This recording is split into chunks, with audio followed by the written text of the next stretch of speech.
del Dios justo. Quiero comenzar compartiendo con vos, los que me quieran acompañar en la Biblia, en el libro de Génesis. Está fácil, es el primer libro de la Biblia. Capítulo 6. Porque hablando del Dios justo o recto, porque recto es un sinónimo de justo, vamos a ver acá en el capítulo 6 de Génesis el primer juicio de Dios sobre la tierra, sobre el ser humano. Muchos van a recordar este acontecimiento, otros los van a conocer por primera vez. Pero el tema es que dice Génesis capítulo 6, versículo 11 al 13, dice: pero Dios vio que la tierra estaba corrompida y llena de violencia. Al ver Dios tanta corrupción en la tierra y que la gente había corrompido su conducta, dijo a Noé: he decidido acabar con toda la gente, pues por su causa la tierra está llena de violencia. Así que voy a destruir a la gente junto con la tierra. Tremendo. Y ahí fue, para los que recuerdan, cuando vino un diluvio sobre la tierra y no quedó nada ni nadie, excepto Noé, su esposa, sus hijos y sus nueras, y una pareja de cada animal que había en ese momento. Y a partir como que Dios hizo un reseteo, ¿no? Dios dijo: vamos de nuevo. Otra oportunidad. ¿Sí? Menos mal que el Señor se apiadó de nosotros y después de ese juicio, dice la palabra que Él puso el arco iris como pacto, de que nunca más iba a destruir al ser humano, que nunca más iba a hacer nada como eso. Así que cada vez que veas el arco iris, recordá el pacto que Dios hizo con nosotros de que no va a emitir ese juicio sobre nosotros acá en la tierra. Ahora, cuando hablamos acerca, como veníamos hablando domingos anteriores, acerca de la bondad de Dios, del amor de Dios, de la misericordia de Dios, de la provisión de Dios, de todo, está bárbaro, ¿no? Y nos encanta y queremos saber más y queremos aprender y tomamos nota y sí, eso está bueno, wow. Ahora, cuando hablamos del juicio de Dios o de la justicia de Dios, ahí ya cambia la cosa. Porque a algunos por ahí nos da miedo o no sabemos de qué se va a tratar o preferimos mucho no saberlo y hablemos de otra cosa. Y la verdad es que la palabra de Dios habla muchísimo acerca de Dios como juez o acerca de la justicia de Dios. Ahora, vos sabés que según las leyes de este mundo, en nuestra sociedad o en otras sociedades, la justicia es la virtud de dar a cada uno lo que corresponda, ¿no? De dar bien al que le corresponda bien, de dar mal al que le corresponda mal. Lo que pasa es que, si bien esto nosotros lo entendemos con una lógica, no todas las lógicas son iguales. Porque también esta justicia o esta correspondencia de bien o mal difiere de acuerdo a la cultura, difiere de acuerdo al tiempo, a la época de nuestra existencia. No en todos lados pasan las cosas de la misma manera. Por ejemplo, ustedes saben que hay países donde hay animales que son sagrados, ¿no? Y donde hay animales sagrados donde si uno mata un animal puede ir preso. Hay países donde, con el tema de algunas cuestiones de ideologías y de un montón de esas cuestiones, hay países donde a uno lo pueden condenar por ejemplo, hay países donde te condenan por la pedofilia y hay países donde no. Entonces, evidentemente, la justicia humana habla de que todo debería ser equitativo y un juicio justo de lo que corresponde o no, de acuerdo a lo que hagamos, pero en cada sociedad también es diferente. Ahora, siempre nos pasa que nosotros en nuestro interior tenemos un deseo de justicia, ¿no? ¿Quién no tiene un deseo de justicia? Todos tenemos un deseo de justicia, ¿sí? Todos queremos que el inocente sea inocente y que el culpable sea condenado. ¿Cuántas veces vemos, tal vez por televisión o vemos en un diario, donde sea, que hubo un crimen o que hubo un delito sobre una persona y ahí está la gente haciendo marcha pidiendo justicia, ¿no? ¿Y cuál es la justicia? Bueno, que el culpable o que el que mató a la persona sea encontrado, sea juzgado, sea encarcelado, que le den la máxima pena y un montón de cosas que como humanos pedimos y que deseamos que de esa manera se haga justicia. Ahora, claramente nos duele cuando el inocente es declarado culpable.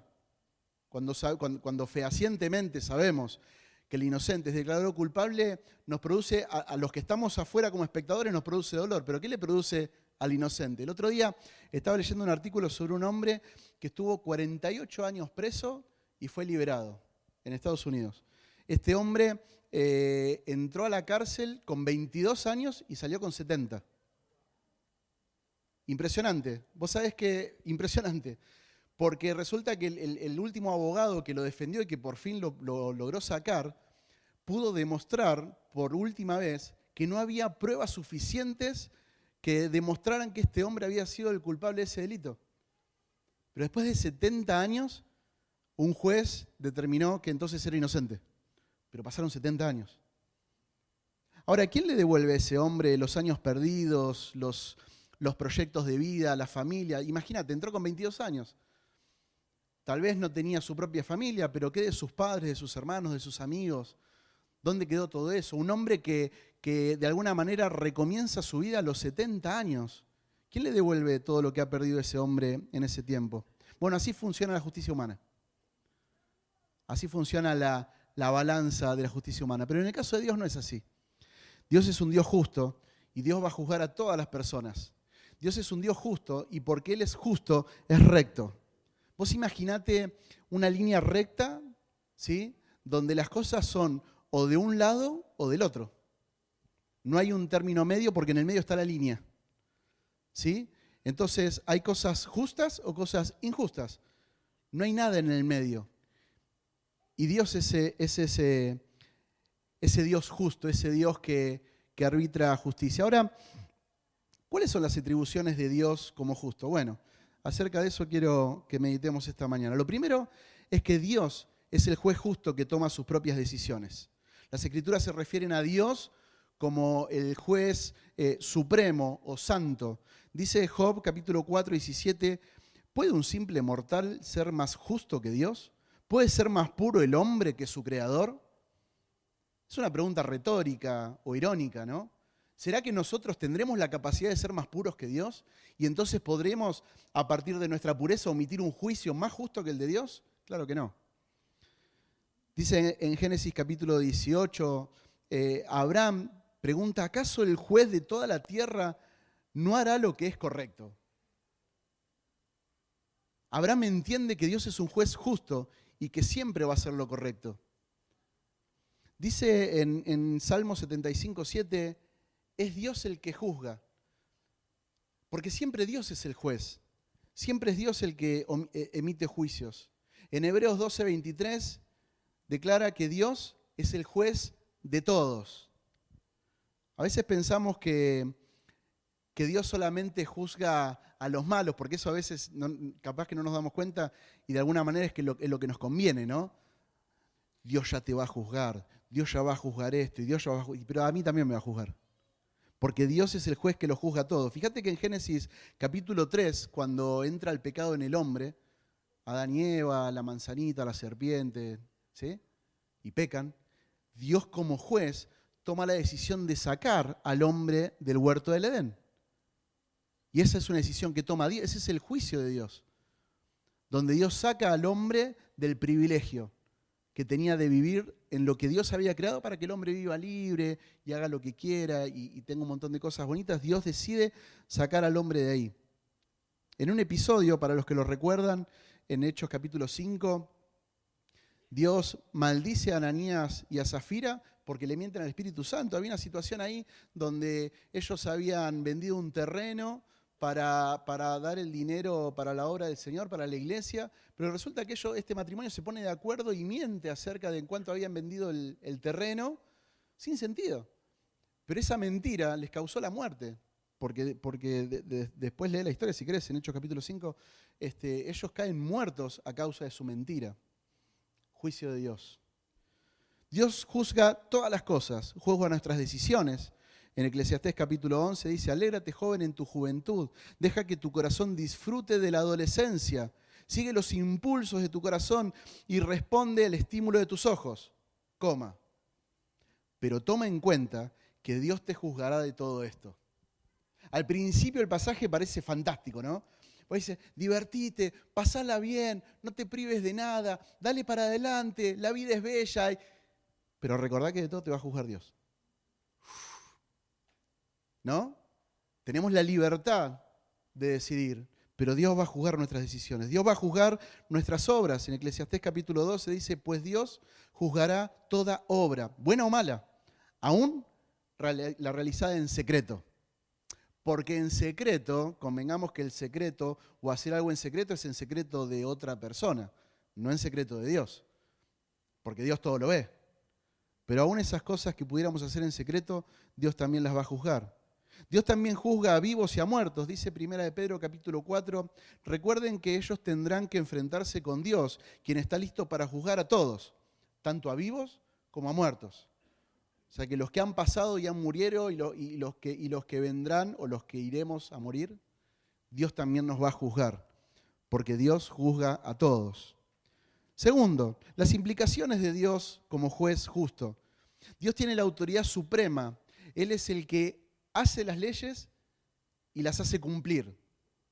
Él es el que tiene poder de ejecutar sentencia. Él legisla sentencia y recompensa o castiga. Dios no es como nosotros en nuestro tiempo, donde nuestras leyes pasan por la Cámara de Senadores, Diputados, y las debaten, y van y vienen, y van y vienen, y van y vienen, hasta que en un momento sale la ley, y el Poder Ejecutivo se encarga de que se ejecute, y después aparece la Corte Suprema y juzga al que lo cumplió, al que no lo cumplió, y hay todo un sistema de un montón de gente involucrada, desde el comienzo de una ley hasta el cumplimiento de su ley, o hasta la recompensa o hasta la condena de esa ley. Dios es el único. Él es el que hace las leyes. Y Él es el que hace que las cumplamos. Y Él es el que juzga si las cumplimos o no las cumplimos. Ahí no hay nadie que le vaya dictando o que le vaya diciendo, Señor, mira mira aquel, mira lo otro. No, Él es autónomo en ese sentido. Él es el único juez. Dios busca la justicia en su mejor versión. Dice la palabra de Dios que Dios se identifica con todo lo que es bueno y con todo lo que es justo. Dios detesta la maldad, Dios detesta el pecado. Por eso Dios se identifica con lo bueno, solamente con lo bueno. Dios es un Dios que todo lo ve. Como decía anteriormente, en lo secreto o en lo público. Dios todo lo ve. Él conoce nuestros corazones y los hechos de cada persona. Dice Proverbios capítulo 24, no te excuses diciendo, ay, no lo sabíamos. Pues Dios conoce cada corazón y Él te ve. El que cuida tu alma sabe bien que tú sabías, y Él pagará a cada uno según merecen sus acciones. Porque Dios todo lo ve. Ahora, esto de que Dios todo lo ve puede ser buenísimo, pero nos puede traer problemas también. ¿Sí o no? Porque todo lo ve. Ve todo lo bueno que hacemos, pero también ve todo lo otro. Tercero, Dios es el que retribuye al hombre lo que se merece, porque Él es un juez justo. Su naturaleza es dar bien por bien o mal por mal. Dios no puede dar una cosa por otra. Dios no puede cambiar un premio por un castigo por un premio, porque Él es justo y Él es recto, y en su rectitud y en su justicia o en su balanza no se mezclan las cosas. No hay grises. Dios es monocromático. Dios no es monocromático, pero para que lo entendamos. Dios ve blanco y negro. Eso no es. No hay grises. No sé si recordás el pasaje que está en el libro de Apocalipsis que dice, porque no fuiste frío ni caliente, porque fuiste tibio. ¿Sí? O sea que no sirve. O blanco o negro, porque Dios es recto. Dios pagará a cada uno según sus obras. Vida eterna a los que perseveran en buenas obras, o ira y enojo a los que rechazan su verdad. Esto está en Romanos capítulo 2. Dice que Dios es imparcial y que no tiene favoritos. Esto es tremendo, porque o yo puedo creer que Dios conmigo va a tener cierta consideración, porque soy re buenito y no sé qué cosas, o no, ponele que tenga una estima un poco más baja, pero crea que Dios va a tener mayor consideración de aquel. ¿Qué sé yo? A veces nos pasa que miramos al pastor, al nuestro o a cualquiera, o a los pastores o a quien sea, como que tienen cierta unción o cierta cosa. No, Dios, seguro que Dios tiene, con seguro que Dios tiene paciencia, seguro que se salva, no importa lo que haga, seguro que Dios con tiene consideración. Pero no es así, porque el apóstol Pablo en el libro de Romanos capítulo 2 dice que Dios no tiene favoritos. Dios juzga la moralidad de cada persona. La justicia de Dios revela el carácter moral que Dios tiene. Por eso Dios es el único capaz de juzgar. Porque Dios es un Dios moral y también juzgará nuestra moral. Todos los hombres creyentes o no recibirán el castigo o recompensa por sus actos.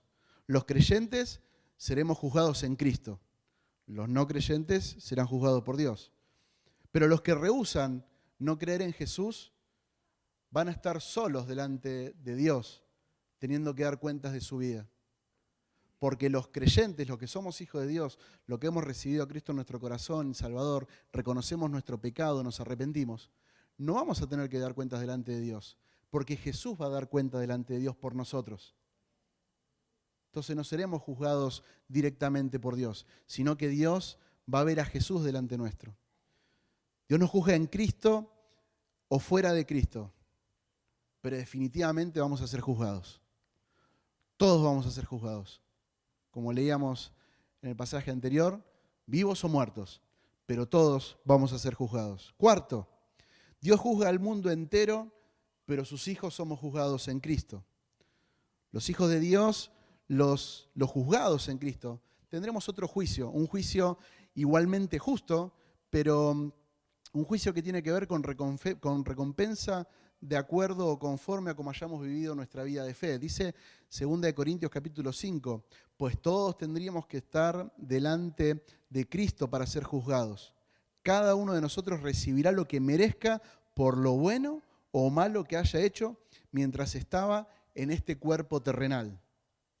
Vamos a tener un juicio los hijos de Dios, todos vamos a ser juzgados. Los hijos de Dios y los que no son hijos de Dios. Todos vamos a ser juzgados. Pero a los hijos de Dios nos va a juzgar Cristo. Nos va a juzgar de acuerdo a las obras que hayamos hecho. Va a ser un juicio para recompensa mayor o menor. A veces por ahí hacemos broma, ¿no? Supongamos de que parte de la recompensa, una de las formas de recompensar de Jesús fuera, dijo Jesús que estaba preparando un lugar para nosotros cuando vayamos al cielo, ¿no? Moradas o casas. Entonces decimos, bueno, si resulta que se trata de casas, tal vez que la recompensa para cada uno sea que alguno va a vivir en una chocita, otro va a vivir en una mansión, otro va a vivir en un palacio, otro va a vivir en un monoambiente, ¿no? De acuerdo a la recompensa, de acuerdo a las obras que haya hecho cada uno. Dios le dio a su Hijo el poder de juzgar para su propia honra. Dice Juan capítulo 5, el Padre no juzga a nadie, sino que le ha dado al Hijo la autoridad absoluta para juzgar. Así que es Jesús el que nos va a juzgar a nosotros, hermano. Amén.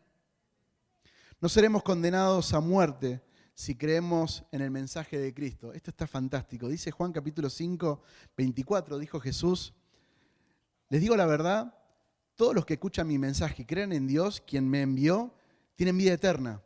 Nunca serán condenados por sus pecados, pues ya han pasado de la muerte a la vida. Fíjate qué fantástico y los términos que usa Jesús para decir esto. Dice, nunca serán condenados. Serán, habla de futuro. ¿Sí? O sea que en aquel juicio que va a venir sobre el ser humano, nosotros no vamos a ser condenados. O sea que no hay que esperar a ese juicio. Porque dice, ya han pasado de la muerte a la vida. Y han pasado, habla de pasado.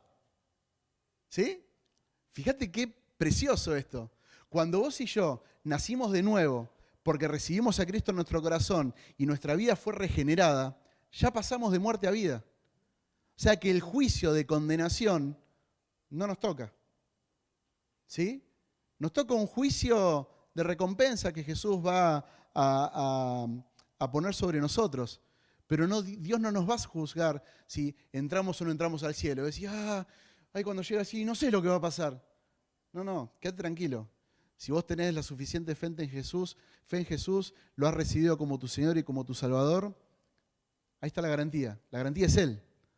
No sos vos ni soy yo. La garantía es Él. Porque Él ya pagó por nuestro pecado. Quinto, en el juicio final serán examinadas nuestras obras para recompensa o para galardón. Somos justificados por la fe y salvos por la fe. pero somos juzgados por nuestras obras. ¿Sí? Nuestras obras al prójimo, por ejemplo, demuestran nuestra fe y el amor a Dios. Dice Mateo 25, el rey le responderá: es verdad, les digo que en cuanto lo hicieron a uno de estos hermanos míos, aún a los más pequeños, a mí lo hicieron. ¿Se acuerdan cuando Jesús cuenta acerca de esto de que cuando tuve sed me diste de beber, tuve hambre y me diste de comer, tuve frío y me abrigaste, estuve preso y me fuiste a visitar? Y los discípulos le dicen: pero Señor, ¿en qué momento? Estuvimos juntos todo el tiempo y en ningún momento pasaste por todo esto, no lo hicimos nunca por vos. Y Jesús le responde esto: por cuanto lo hicieron por mis pequeños, lo hicieron por mí. O sea que mis obras al prójimo demuestran mi fe y el amor que yo tengo por el Señor. Nuestras palabras salen de nuestro corazón y esas palabras que salen de nuestro corazón se traducen en obras. Dice Proverbio 23:7, porque cuál es su pensamiento en su corazón, tal es él. Así que es muy fácil. Jesús habló mucho acerca de los frutos. Los que recuerdan hablando a Jesús o los discursos de Jesús, Jesús habla mucho acerca de los frutos. Claro que ninguno podemos ver lo que hay adentro del otro. Ninguno podemos ver o escuchar el pensamiento de otra persona, o medir la espiritualidad de otra persona, o inclusive poder saber la consagración de una persona con Dios. Pero sí podemos ver los frutos. De hecho, Jesús dijo que por los frutos nos va a conocer. Y el pasaje este nos está diciendo que cual sea el pensamiento en el corazón, tal es esa persona. O sea que definitivamente, como nosotros nos expresamos de adentro hacia afuera, es lo que hay en nuestro corazón. Y de esa manera sí podemos vernos y podemos ver lo que hay en nosotros. Dice Mateo, capítulo 12, del 34 al 35, ¿cómo pueden hablar cosas buenas siendo malos? Porque de la abundancia del corazón habla la boca. El hombre bueno de su buen tesoro saca cosas buenas, y el hombre malo de su mal tesoro saca cosas malas. Entonces, definitivamente, lo que sale de nuestro corazón se transforma en obras. Sí o sí. Buenas o malas. Pero fíjate cuál es la raíz de donde se define bueno o malo en nuestro corazón. Está bueno esto por ahí para que meditemos acerca de qué estamos haciendo. Porque capaz que no nos damos cuenta que en nuestro corazón hay cosas malas.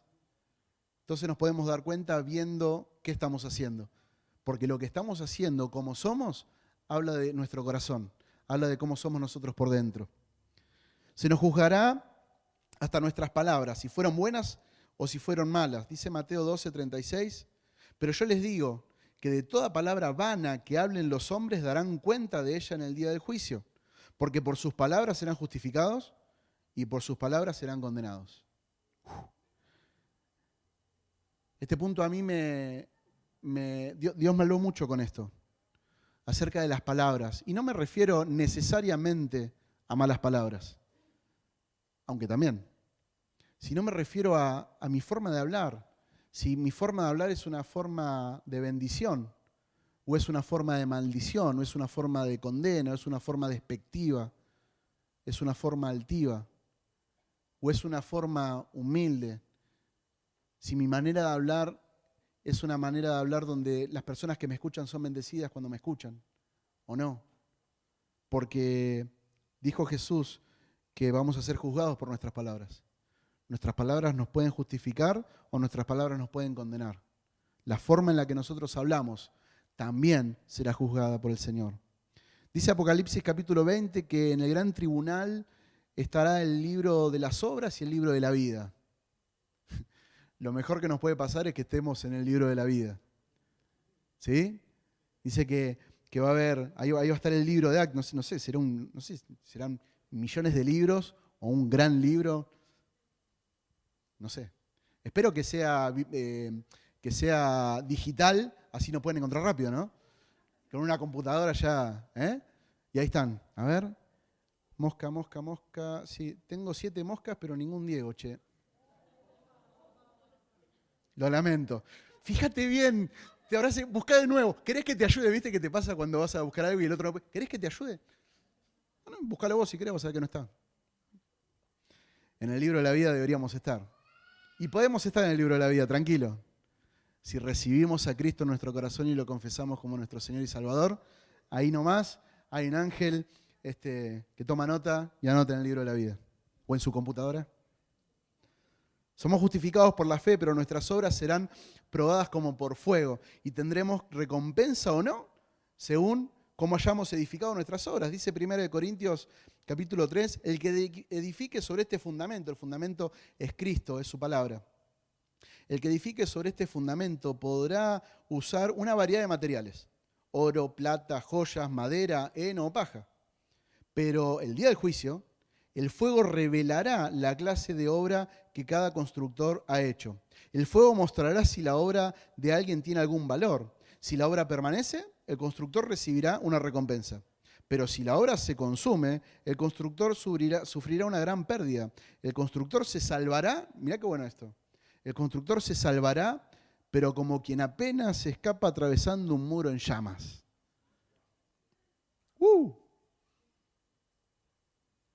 Se va a salvar, pero pasó raspando. Dice que nuestras obras van a ser probadas, ¿no? Yo me imagino ahí el Señor llamando a don Llamarada, diciendo, bueno, acá está la obra de Diego. A ver, échale fuego. A ver qué queda, a ver qué pasa. Quedaron cenizas. Bueno, pasaste. Casi no pasas, amigo, pero bueno, pasá. No tenés obra. Porque lo que construiste, lo construiste a tu manera. Pero resulta que si yo construyo, las obras que yo construyo son las obras que Dios preparó de antemano para mí. Esas obras van a ser obras de oro, de plata, van a ser obras que van a permanecer, que no se van a consumir. Y quiero hacer un paréntesis, no es mi tema, pero quiero hacer un paréntesis con esto. No todo lo que haces es lo que Dios quiere que hagas. Eso es obra hecha con cartón. Si se prende fuego, no queda nada. Tenemos que buscar la voluntad de Dios y entender y saber que de verdad lo que estamos haciendo es la voluntad de Dios. Esa es la obra que tenemos que hacer.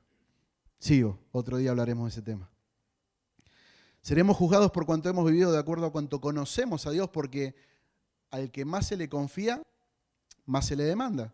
Dice Lucas capítulo 12, el siervo que conoce la voluntad de su Señor y no se prepara para cumplirla recibirá muchos golpes.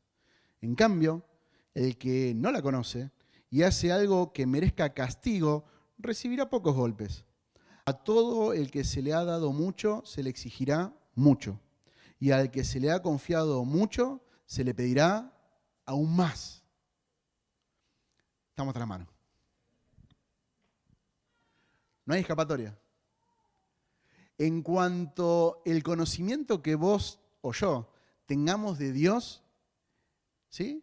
En cuanto al nivel que tengamos de conocimiento de Dios, de su buena voluntad, de su obra, de cuál es su proyecto para la humanidad, cuanto más sepamos de Dios, más responsabilidad tenemos. Porque Dios nos va a pedir cuenta por lo que hicimos. Porque no vamos a poder decirle, como decía en los proverbios, ay, no sabía. No, sí sabías. Y no lo hiciste. Sos un siervo malo. Siervo, pero malo. ¿Sí? Si no sabías, dice acá en la parábola que contaba Jesús, el que no sabía se le darán pocos golpes. Como que ahí en la nuca le va a dar lo mismo. Por no haber hecho. Pero bueno, no sabía. Pero el que sabía, así que si vos sabés, es tu responsabilidad cumplir con lo que el Señor te ha dado. Porque al que más se le confía, mucho se le pedirá. Así que no tenemos escapatoria, amigo, hermano. El Señor espera de nosotros esas buenas obras y espera que pongamos por obra y que ejecutemos lo que sabemos. No nos podemos escapar de ahí. Sexto y último, Dios es un juez justo y su Hijo nuestra salvación. Dice Romanos capítulo 8, por lo tanto, ya no hay ninguna condenación para los que están en Cristo Jesús, pues por medio de Él la ley del Espíritu de vida te ha liberado de la ley del pecado y de la muerte. En efecto, la ley no pudo liberarnos porque la carne anuló su poder. Por eso Dios envió a su propio Hijo en una condición semejante a la de los pecadores, para que se ofreciera en sacrificio por el pecado, Así condenó Dios al pecado en la carne, a fin de que la justicia que demanda la ley se cumpliera en nosotros, que no vivimos según la carne, sino según el Espíritu. Mi hermano, Dios se maneja por principios y por verdad. Dios no se maneja por cuento. ¿Sí? No es que alguien le va a decir a Dios, bueno, Dios, pero fíjate, este hermanito es tan bonito. A Dios nadie se la va a contar. Dios se maneja por principios y por verdad. Dios conoce los secretos de nuestros corazones. Dios conoce el secreto de nuestros corazones. Probablemente haya muchas cosas que nadie sepa de vos. Nadie. Nadie. Dios sí la sabe. Porque Dios conoce el secreto de nuestros corazones. La salvación es por gracia. Dios nos regala la salvación. Ahora, vos sabés muy bien que en esta vida y en aquella, nada es gratis. ¿Sí? A vos y a mí no nos cuesta nada la salvación. No podemos hacer nada para ser salvos. Pero alguien tuvo que pagar por eso. Porque no es gratis. Solo para vos y para mí es gratis. Pero para su hijo no fue gratis.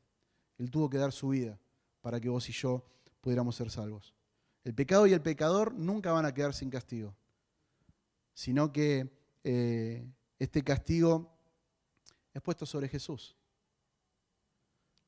Así que esta mañana quiero aprovechar si hay alguien que nunca le ha entregado su corazón a Dios, que nunca ha recibido a Cristo en su corazón y que solamente habrá escuchado hablar de Dios, tiene alguna noción, alguna idea o una buena idea, pero nunca le entregó su vida al Señor. Yo quiero aprovechar esta mañana para animarte a que tomes la decisión de recibir a Cristo en tu corazón. Porque esta vida va a pasar. Yo te digo algo, te prometo que no me equivoco. Un día, el día que fuere, vos o yo nos vamos a morir. Eso va a pasar sí o sí. La pregunta es, ¿qué va a pasar después? Porque justamente de lo que estamos hablando es de la justicia de Dios como justo. Y en ese momento tendremos que dar cuentas delante de Dios. Pero si reconocemos a Jesús como nuestro Señor y nuestro Salvador, Dios perdona nuestros pecados por el sacrificio de Cristo. Dice Romanos capítulo 3, pues Dios ofreció a su Hijo como el sacrificio por el pecado. Las personas son declaradas justas a los ojos de Dios cuando creen que Jesús sacrificó su vida al derramar su sangre. Ese sacrificio muestra que Dios actuó con justicia cuando se contuvo y no castigó a los que pecaron en el pasado. O sea que la única manera de ser justificados, la única manera de que Dios no vea nuestro pecado es a través de que Cristo esté delante nuestro.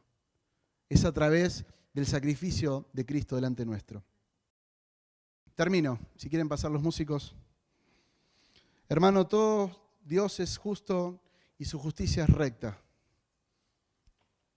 Es recta. Ni para acá, ni para allá. Dios pagará a cada uno lo que se merezca. Y Dios sí sabe lo que nos merecemos. Nosotros tenemos un juicio, valga la redundancia, o una impresión de lo que nos merecemos, muchas veces muy diferente de lo que Dios entiende que nos merecemos. Y Dios nos va a pagar a cada uno lo que nos merezcamos. Todos seremos juzgados. Pero Él envió a su Hijo para que pague la deuda por nosotros. Así que la buena noticia es que la deuda está paga. La deuda está paga. La deuda está paga. No debemos nada. Yo no sé si esto no te llena el corazón, pero a mí me explota. No debemos nada. Imagínate poder estar adelante de nuestro Creador sintiéndonos cosas ínfimas, minúsculas, insignificantes, entendiendo que le debemos todo y nada, y que no merecemos nada, y que Dios te diga, no me debes nada, queda tranquilo, está todo pago.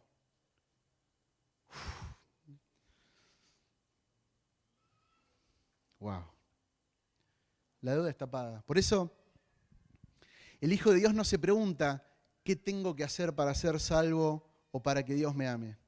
El Hijo de Dios pregunta qué puedo hacer por el Dios que me salvó y por el Dios que me ama. No qué tengo que hacer para ser salvo, sino qué puedo hacer por el Dios que me salvó.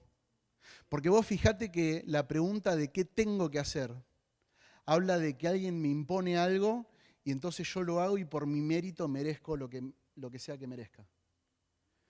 Pero en cambio, si yo me pregunto qué puedo hacer por el Dios que me ama, ¿sí? Habla de mi humillación y habla de mi gratitud. ¿Te acordás como cuando ese hombre rico se encuentra con Jesús? Dice, maestro, bueno, ¿qué tengo que hacer para ganar la vida eterna? ¿Te acordás? Y Jesús le dice, cumplí los mandamientos. No, ya los cumplo. Bueno, andá, vendé todo y lo que él podía hacer, no lo hizo. Él quería hacer cosas para ganarse la salvación, pero cuando le tocó humillarse y rendir su corazón, no lo hizo. Entonces el Hijo de Dios le pregunta a Dios, ¿qué puedo hacer por tu amor? Mi hermano, no hay condenación para los que estamos en Jesús. No hay condenación. Esto es fantástico porque no tiene que ver con el futuro, tiene que ver con el pasado y con el presente. El pasado habla de cuando nosotros recibimos a Cristo y el presente habla del camino que estamos caminando de la mano de Jesús. No es un evento futuro, ya lo estamos viviendo. La justicia de Dios ya la estamos viviendo. No la vamos a vivir aquel día. Bueno, excepto que no hayas recibido a Cristo en tu corazón. El juicio que viene, ya lo sabes. La única manera de pasar una eternidad con Dios es estar en Jesús. No hay otra manera.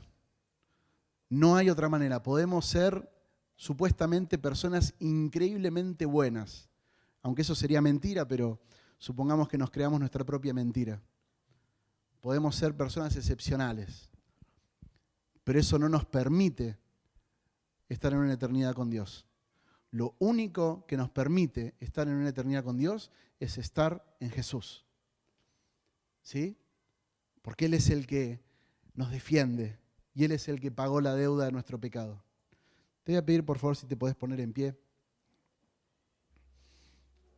A mí cuando meditaba y preparaba este mensaje, te quiero confesar que Dios me habló muchísimo acerca de cómo está mi vida, de cómo estoy caminando mi vida de fe, de pensar sin miedo a irme al infierno. La verdad que ese temor no lo tengo.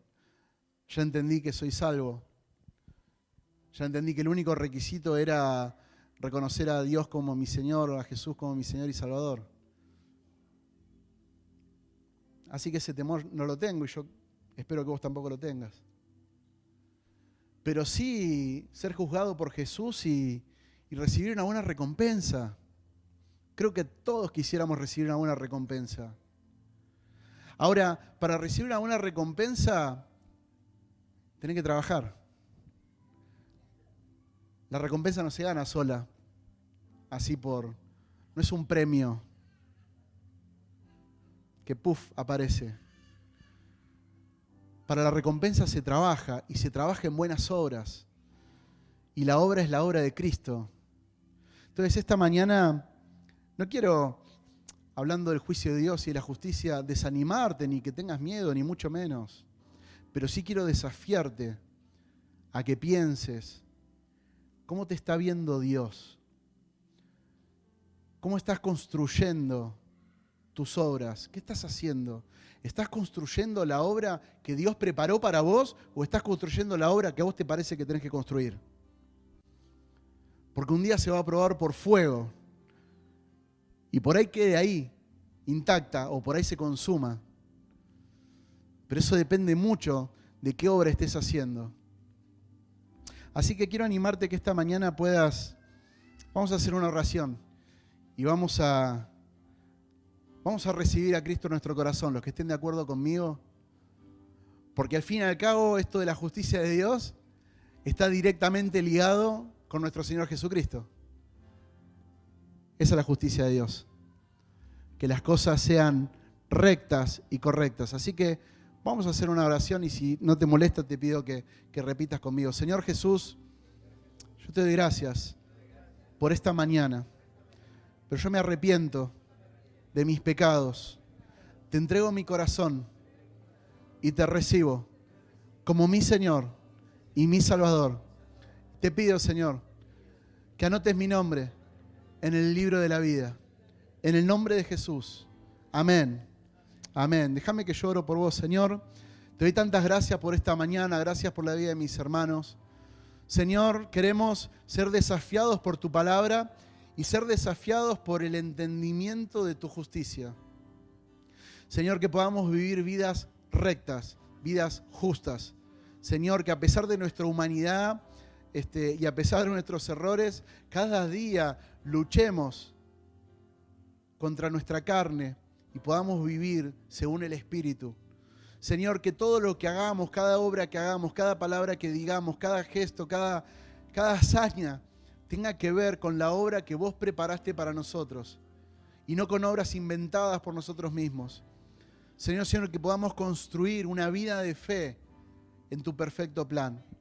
Papito, yo te doy gracias por el privilegio que nos das de ser tus hijos, de ser tus amados y de poder estar seguros y tranquilos de una vida eterna. Señor, que esta vida, el resto de los años que nos quedan o el tiempo que nos quede, que lo podamos vivir en plenitud y que podamos gozar de esta vida hermosa que nos has dado, pero sobre todas las cosas, que el tiempo que vivamos, hagamos todo lo posible para que tu nombre sea exaltado y para que vos seas glorificado.